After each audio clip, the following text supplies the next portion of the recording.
Salut à tous et bienvenue sur AliExpress, votre testeur de produits d'origine chinoise pour le test des écouteurs Bluetooth PadMate PamuScroll. Alors pour une fois, c'est pas un test de produits d'origine chinoise que je réalise, ils sont issus d'une campagne de crowdfunding qu'on a pu voir sur Indiegogo avec comme objectif de créer des écouteurs vraiment haut de gamme et très sincèrement, quand vous allez les voir, effectivement, vous allez vous rendre compte qu'il y a un bon niveau.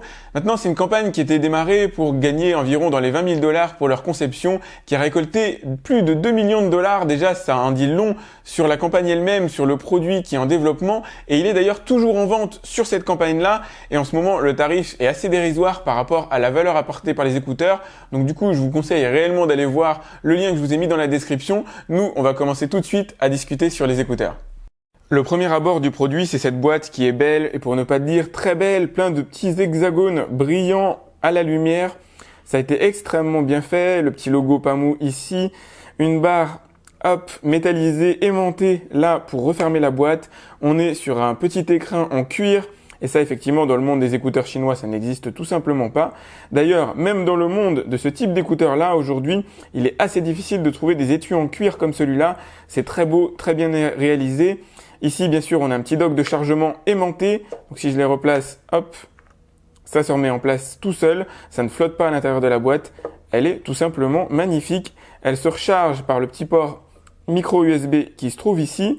Et là, vous allez avoir des petites LED indicateurs fonction du chargement de la boîte, avec 4 LED qui apparaissent aux 4 coins là. Et en gros, si les 4 sont allumés, c'est que la boîte est chargée à fond. Vous ne verrez aucun bouton sur les écouteurs, ils sont intégralement digitaux. Dès lors que vous les sortez, de l'écran, ils s'allument. Donc vous avez ici la petite lumière qui va annoncer qu'ils sont prêts pour l'appairage Bluetooth. Donc ils vont rechercher de quoi s'appairer. Donc vous sortez les deux, vous avez une petite lumière bleue ici qui alterne avec du rouge. Il n'y a plus qu'à prendre le smartphone et les appairer. L'appairage est vraiment ultra facile et rapide, donc vous allez aller bien sûr sur votre smartphone dans la partie Bluetooth, associer un nouvel appareil. Vous allez voir, ça va très très vite, PamuScroll. Donc sur du Bluetooth 5, du coup c'est ultra rapide en appairage. Ça y est, c'est fait. Les écouteurs ont arrêté de clignoter rouge et bleu, ils clignotent que bleu maintenant. Avant de rentrer dans le vif du sujet, c'est-à-dire le test de la musicalité, je vais vous montrer comment il s'insère dans les oreilles. C'est assez facile. Vous avez un petit micro qui doit être situé vers le bas. Donc vous avez qu'à mettre le petit bourgeon dans l'oreille comme ceci. L'autre ici. Les écouteurs pèsent 5 grammes, donc c'est rien du tout, on les sent absolument pas dans les oreilles. Ils sont à mi-chemin par rapport à ce qu'on peut trouver sur le marché aujourd'hui. Il y en a des un petit peu plus légers avec moins d'autonomie, des un peu plus lourds chez Sony par exemple, avec un chouïa plus d'autonomie. C'est très agréable à porter, pour moi c'est ça qui était l'essentiel. Alors quand on a ce genre d'écouteurs sur les oreilles, très sincèrement, YouTube c'est pas forcément la meilleure plateforme pour les utiliser, tout simplement parce qu'on a un très très bon niveau d'écoute, ça se sent immédiatement, on a un bon niveau de basse, bon niveau sur les aigus, bon niveau sur les médiums, on est très très bien avec. C'est des écouteurs qui vont révéler les musiques que vous écoutiez habituellement. YouTube compresse, le Bluetooth déjà compresse, même le Bluetooth 5 d'ailleurs. On ne trouve pas en ce moment d'écouteurs qui exploitent totalement le Bluetooth 5 dans leur bande passante, on a toujours une compression qui est faite au préalable, mais en écoutant des musiques, alors par exemple des MP3 avec un très bon bitrate, vous allez commencer à révéler le potentiel des écouteurs, révéler des sonorités qui sont vraiment super agréables. On a de la basse et on a surtout un bon équilibre global. On n'a pas une basse omniprésente qui va venir taper dans les oreilles constamment. L'objectif de ces écouteurs, c'est de fournir le meilleur équilibre possible, d'être un véritable concurrent, une véritable alternative au haut de gamme qu'on connaît chez Bose, chez Sony notamment. Et ils se débrouillent très très bien à ce jeu-là. Franchement, ces écouteurs, c'est une grosse réussite en qualité d'écoute. Une des grosses questions que vous pouvez vous poser, c'est la tenue sur les oreilles, tout simplement parce qu'il n'y a pas de backup si jamais vous les perdez. Il n'y a pas de fil qui pend qui puisse les rattraper. Donc ce que je peux vous faire comme test tout simple, c'est ça. J'y vais assez fort, ça fait mal. Alors oui, il a fini par se déloger très légèrement, c'est clair. J'ai secoué fort, normalement dans la vie vous faites pas ça. C'est probablement pas des écouteurs idéaux pour faire du sport. Ça tiendra mais il faudra les remettre de temps en temps, c'est assez évident. Je vous les déconseille en tout cas dans ce genre d'utilisation. Ce qui compte finalement au quotidien, c'est de ne pas les sentir. C'est de les avoir aux oreilles, que ce soit agréable au porter, qu'il n'y ait pas de poids. Et ça franchement à ce niveau-là, c'est une vraie réussite. Alors au niveau fonctionnel, comme on n'a pas de bouton physique sur les écouteurs, c'est le digital qui prend le relais. Donc sur la partie droite de l'écouteur ainsi que sur la partie gauche, si vous appuyez une fois, vous faites pause sur la musique que vous écoutez. Vous rappuyez une fois, ça refait play évidemment. Sur la partie droite uniquement, si vous appuyez 2 fois, vous avez la musique suivante qui s'enclenche. Par contre, si vous faites sur la gauche et que vous appuyez 2 fois, malheureusement, c'est pas la musique précédente qui s'enclenche. C'est pas très grave, on revient rarement en arrière.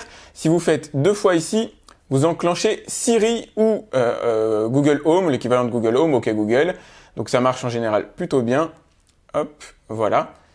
Alors ensuite, si vous avez un appel, en appuyant une fois, que ce soit sur l'écouteur droit ou l'écouteur gauche, vous décrochez. En appuyant 2 fois, vous déclinez l'appel.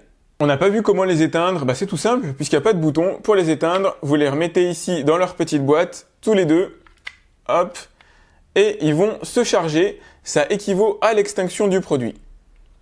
Un petit détail supplémentaire qui n'en est pas un, les écouteurs ont une résistance IPX6, ça signifie qu'ils résistent aux projections d'eau. Ça, c'est quand même plutôt cool. En temps de pluie, franchement, c'est même presque un minimum.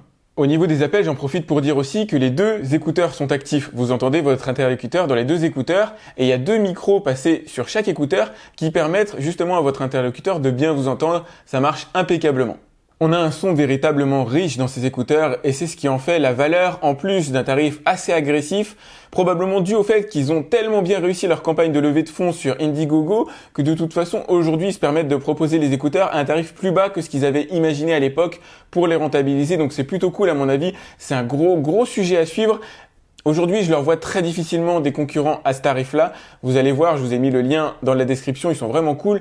Il y a pas mal de youtubeurs qui les comparent à des Apple AirPods en disant que ceux-là sont meilleurs. C'est un truc de dingue. Alors moi, j'ai pas les AirPods. J'aime pas en général raconter ce que disent les autres youtubeurs, tout simplement parce que j'ai pas pu le tester moi-même. En tout cas, c'est quand même plutôt bon signe, je trouve, que d'avoir des avis aussi dithyrambiques sur des écouteurs qui au final sont assez peu connus. C'est une marque qui débutent. Ils avaient déjà créé un premier jeu d'écouteurs avant cela, mais franchement, ce que moi là j'ai aux oreilles, c'est de très bon niveau, faites-moi confiance. En termes d'autonomie, on a du très correct avec 3h30 en temps d'écoute direct sans rechargement entre deux. Franchement, c'est très correct je trouve par rapport à la concurrence et par rapport à la légèreté des écouteurs aussi. Si vous ajoutez en plus le chargement avec le petit dock que vous avez ici, on obtient au total 10 heures supplémentaires. C'est ultra raisonnable, je pense que c'est suffisant, ils ont réussi leur pari à ce niveau-là. Quand on a des écouteurs qui offrent un tel niveau de qualité avec un prix aussi bas, je crois qu'ils sont à 49 $ aujourd'hui encore en crowdfunding sur Indiegogo, donc vous pouvez franchement vous ruer dessus. J'ai pas vu mieux à l'heure actuelle en termes de qualité audio, qualité pour la musique que vous pouvez écouter, quelle que soit la source d'ailleurs, que ça provienne de YouTube malgré une compression qui abîme les musiques ou des morceaux par exemple avec du 320 kilobits en MP3, vous obtenez un son à chaque fois qui est vraiment limpide, qui est idéal, qui est bien équilibré. C'est exactement ce que moi je demande à des écouteurs comme cela. Sincèrement, ruez-vous dessus. Je comprends qu'en fait, ils aient levé plus de 2 millions de dollars, tout simplement parce qu'ils les vendent en même temps qu'ils font leur levée de fonds. Et du coup, ça marche extrêmement bien. Il y a du coup un bouche à oreille qui se fait, qui est au top. Normal, ils sont super beaux. Regardez-moi ça, le niveau de qualité du truc, il y a personne qui peut s'aligner face à ça. À ce genre de tarif, il y a personne qui peut s'aligner. Ils ont totalement réussi leur pari. Ça se voit, ça se ressent à tous les niveaux. Franchement, moi, tout ce que j'ai à dire, c'est bravo pour eux. Ils ont assuré. J'ai pas de concurrent à l'heure actuelle pour des écouteurs de ce type-là. Si vous avez aimé ce test, mettez-moi un petit like, c'est vraiment important. Partagez-le, c'est super important pour moi aussi. N'hésitez pas à vous abonner à ma chaîne, il y a une petite icône qui devrait apparaître ici. J'organise une campagne de dons qui me permet de me financer et d'acheter des écouteurs de ce type-là. Donc si vous me donnez 2 €, vous avez 2 chances de gagner le produit qui est en jeu ce mois-ci. Vous trouverez à la fois le lien vers les écouteurs et vers le produit à gagner dans ma description, la description de la vidéo. Moi, je vous dis à très vite pour un autre test de produits d'origine chinoise sur AviExpress. Salut!